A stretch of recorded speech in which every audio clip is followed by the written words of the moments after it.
It started with me typing a prompt into ChatGPT.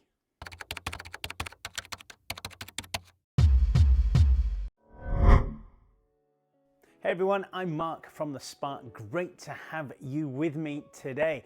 I have got something exciting for you today in this video. First off, I'll cut to the chase. You'll probably have seen it in the title as well. I'm going to give you some free stuff. More specifically, I'm going to give you a link to download some free iPhone winter wallpapers. But as exciting as that is, that's not what the real purpose of this video is. That's just a free gift, a freebie, something that you can enjoy from me to you.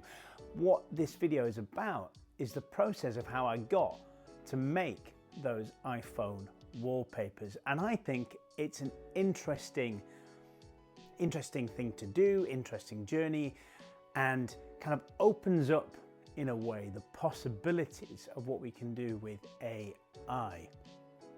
Now, I've got lots to say about that, and I'll say that as we go through the video, but without further ado, let's start with that ChatGPT suggestion.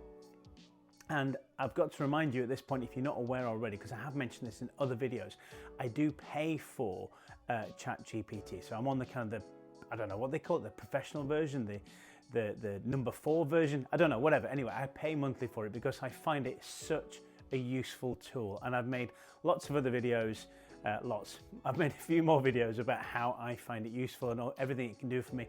Maybe I'll put a prompt somewhere on the screen, maybe a QR code. Let's get cracking.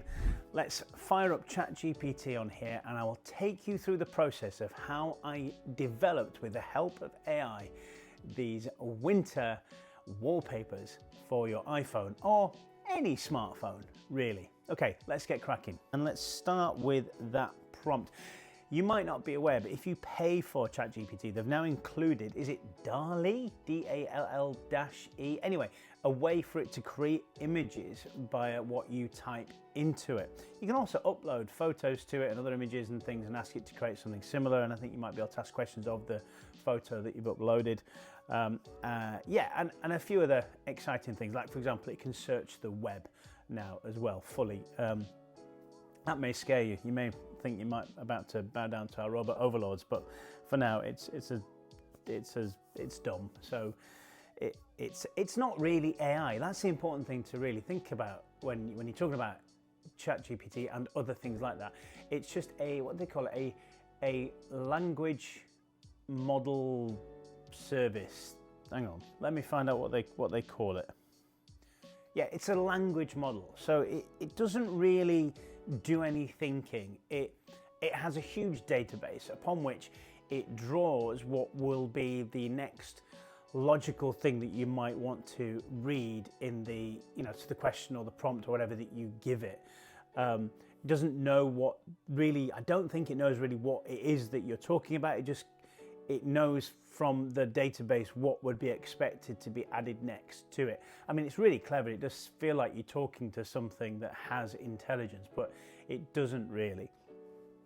I think I read an article the other day where somebody said that if you type in, what is 1 + 1, it might give you the answer 2, but it doesn't understand that as a mathematical question. It just knows that's the logic from its database. It knows that's the most common thing that follows. 1 + 1 = 2.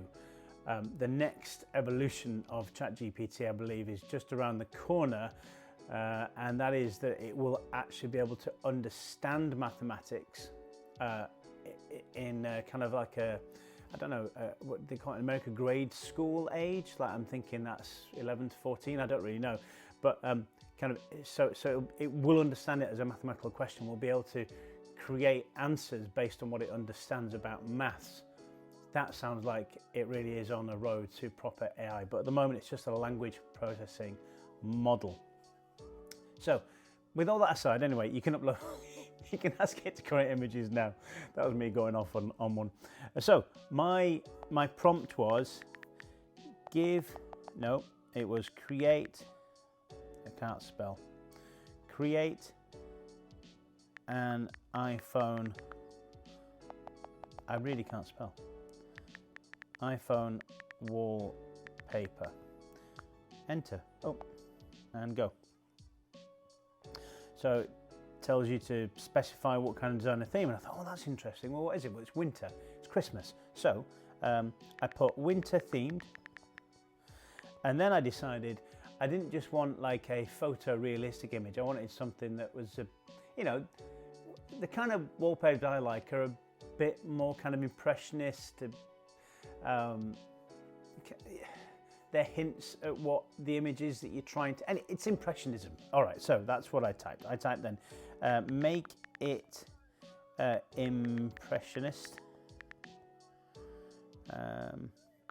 and make it make it 9 by 16.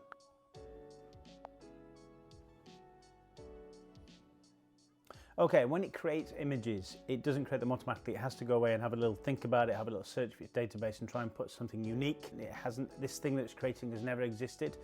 And it can take anywhere between 30 seconds to 60 seconds. So I'll cut this short. All right, okay. And then for some reason, I think maybe this is because they want it to be communicable and be relatable. They always have these little, here's a winter themed wallpaper, create an impression style, I hope it suits your taste. Anyway, that's lovely. That is a unique piece of art that it's created. You look at it and it's, yeah, it's you can see the brush marks on there. Nothing looks weird and out the ordinary, other than it's kind of like an impressionist style painting. That's awesome, isn't it? So basically you tap on it and then I just save the image to my wallpaper. So that's the first step. And you want to create another, you just type, well, I just typed another one and give it a few moments and eventually it will create another image for you. And I went through and I did that about 37 times. Right, okay, so that's step one, asking ChatGPT to create the kind of wallpaper that you want, and in this case a winter themed wallpaper. Okay, so that's ChatGPT. Next we're going to utilize two apps. These are paid apps. The first one is Pixelmator. Okay, so as you can see on here, I've got a 16 by 9 image size, like what are the canvas? There we go, canvas. But if you don't have that straight away, you can just go into this plus sign on here and scroll down to keep going. Devices, here we go. And I've got, well, I had an iPhone 14 Pro Max and I got an iPhone 15 Pro Max. So I just tap that and that gives me the canvas that I'm going to work on. I went to photos, took the photo that I have created on ChatGPT and just made it that size. There we go. And then maybe I moved it around if I want a little bit more of an edge or that side. There we go, that's nice. There we go. Okay, you can make it bigger as well if you want to. So if I just tap that again, I can make it slightly bigger. Maybe I want the river to actually be more in the middle. There we go. All right, okay, so that's step one. You made the size of the image that you want that will fit the phone that you're choosing. Pretty much any smartphone. I just chose that because that's the one I own. And then I saved that to photos, or you can save it, you can export it. Actually, you can export it in all these different file types here.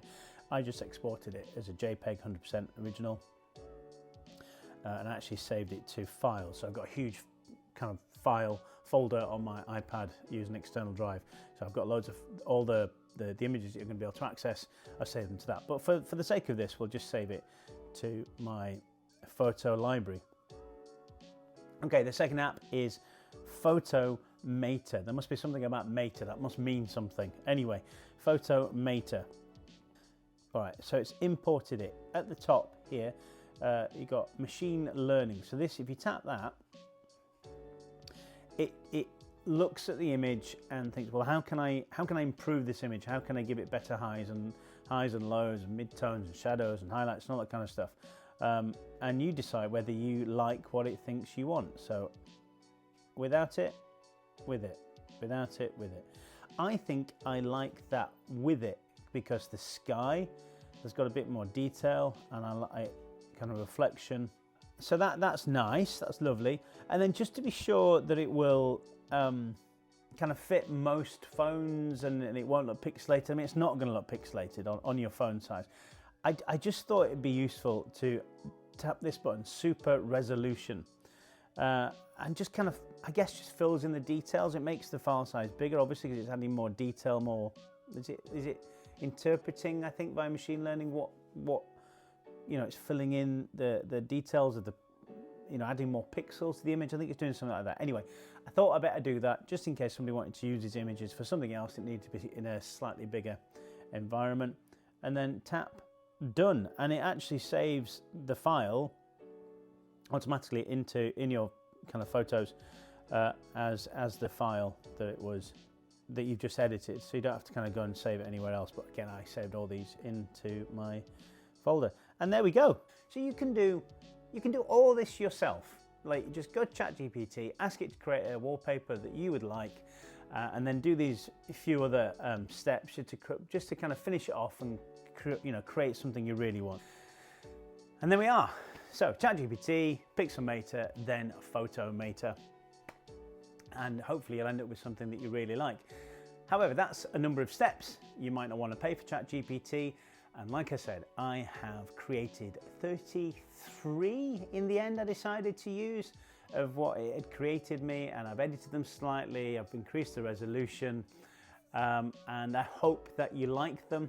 You can feel free to share them.